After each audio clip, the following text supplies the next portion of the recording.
So it's that time of the week again. It's time for another Midweek Wardy's Waffle.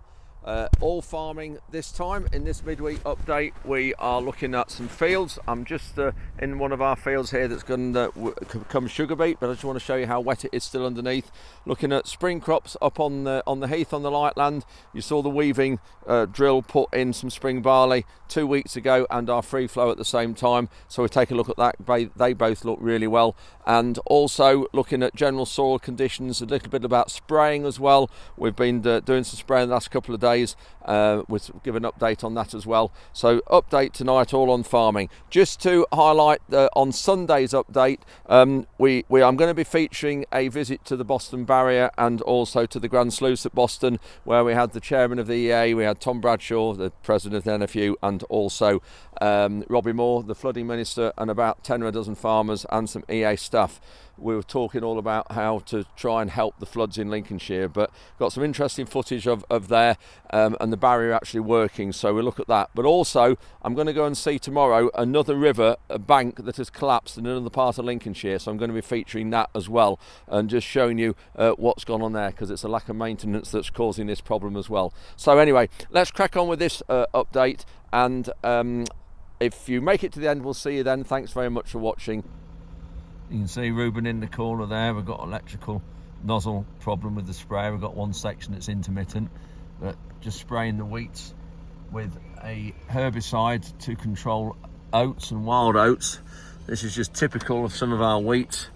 Headlands really poor, and you can see the ruts there. Let's just come back a bit.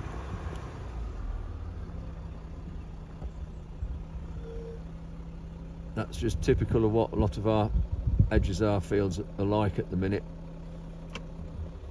And up there as well,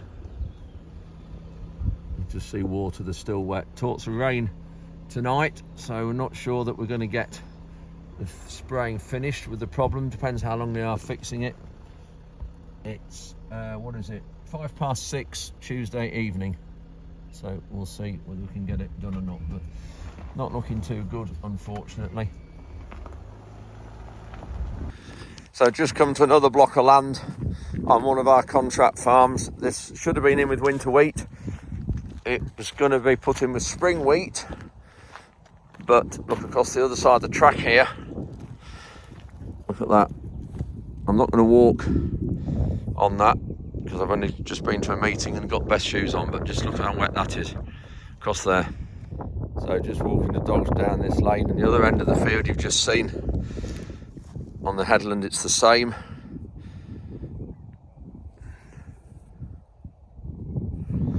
Really bad. So cultivations here last autumn was soloed, so it was loosened underneath, but obviously this headland wants more than that. We need to mould, get the mould plough out and start doing some moulding. When you look at all this through here, get the drainage plan, see where the drains run, which direction, and mould at right angles through the drains. So we'll show you what moulding is when we get doing it in a few months time, when it dries out, June, July time, because I can't think we're going to be cropping some of these fields. And that one's the same through there.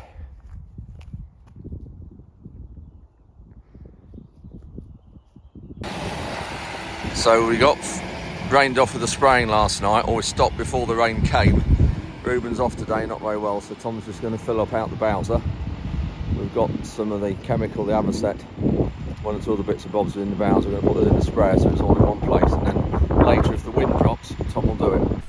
So I'm up at the heath on our light land.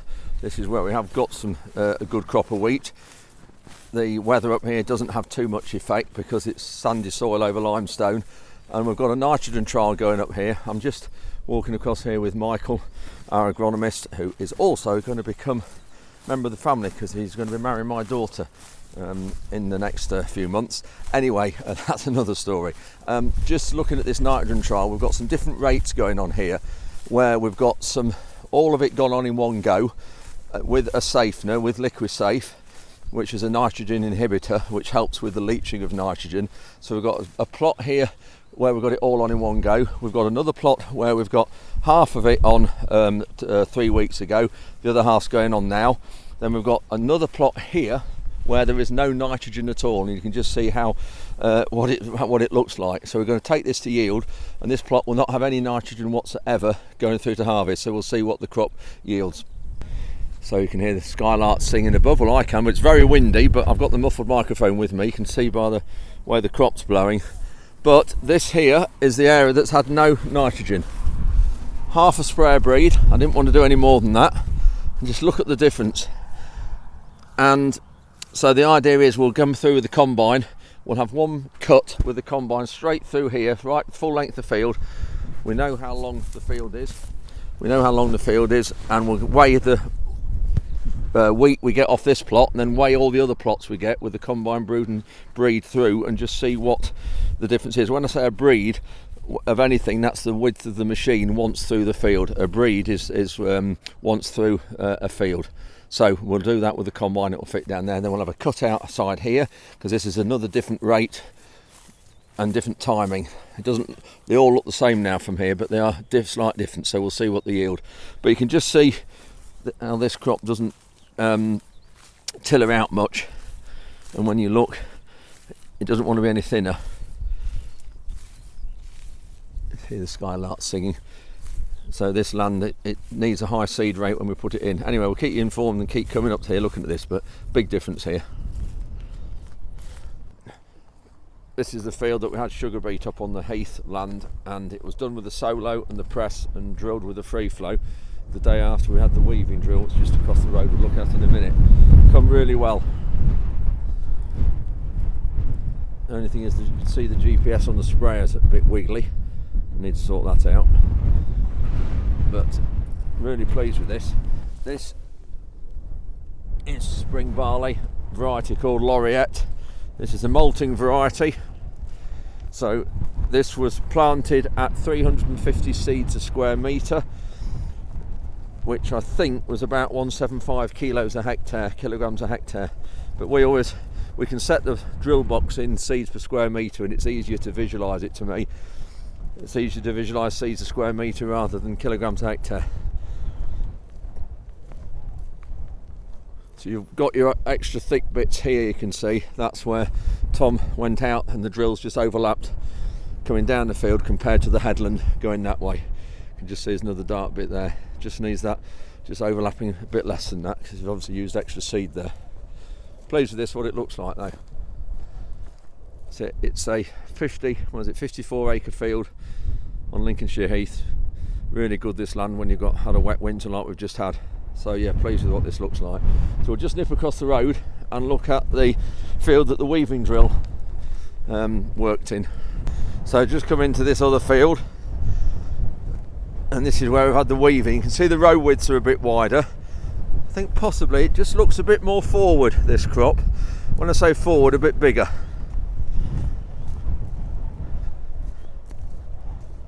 We didn't tramline here because the drill didn't fit our sprayer width. The drill was 6 metres wide, and our sprayer is 32 metres.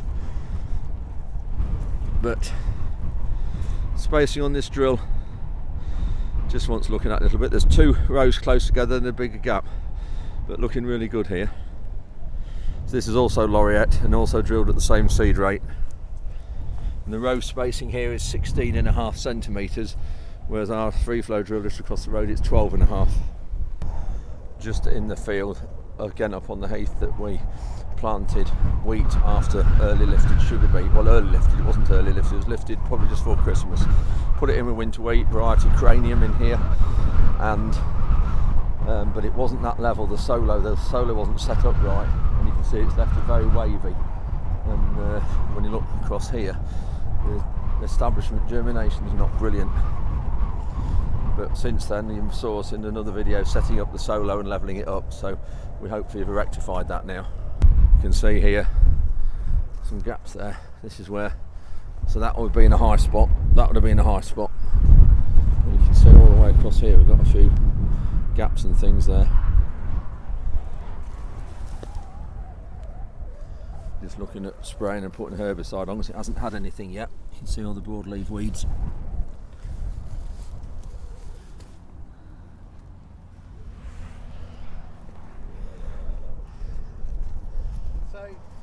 This is one of our sort of medium soils on the Heathland farm, and this is coming sugar beet, and you can just see, looking at it, lots of cracks. It looks dry on top, and it is, and you can just see there the sort of cracks amongst there. I've got a fork here. I'm just going to try and, with one hand, fork over the top. You can see there it's crumbly there, and it will break down, but look underneath there.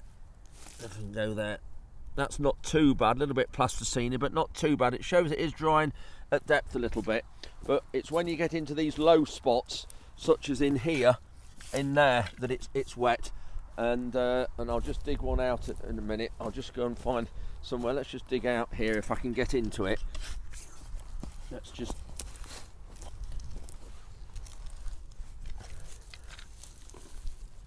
there, and you can just see here now, look at that.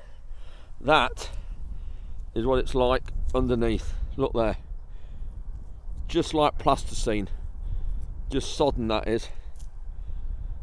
And that's what it's like here underneath at depth, where some of the tines would be working and tractor wheels would push that down. Just look there, that's what it's like. So this is why we can't go on this yet. Look at that, we can't go on this yet because the top's dry, but it's going to make such a mess underneath. And here, those areas there, look at that, there, get into that, you can hear it, there's actually water there.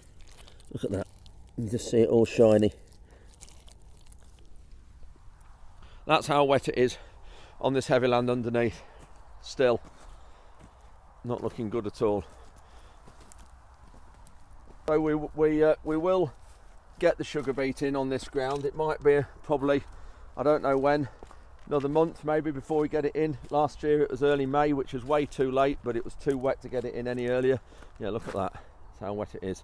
So it might be another month, I don't know, but we have to get it in because of the contract we've got with British Sugar. We have 4,800 tonne sugar beet contract, so we will get it in.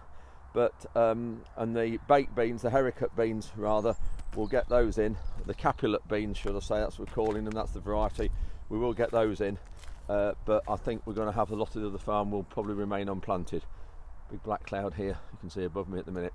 So Ruben's just spraying the spray we didn't get on yesterday, which is Herbicide, which is a herbicide for grass weeds and broadleaf weeds.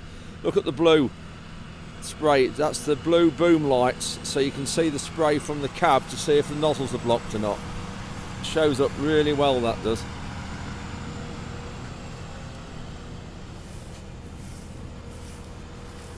You can see there on the floor, on the ground.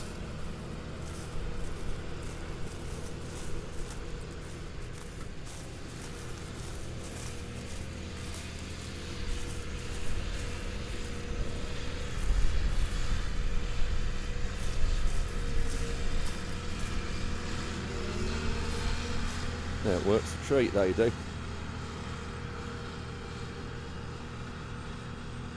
Just makes it easier seeing from the cab if you've got any blocked nozzles or not, because your job to see it when it's plain liquid and there's no, and it's at night, obviously you can't see it at all.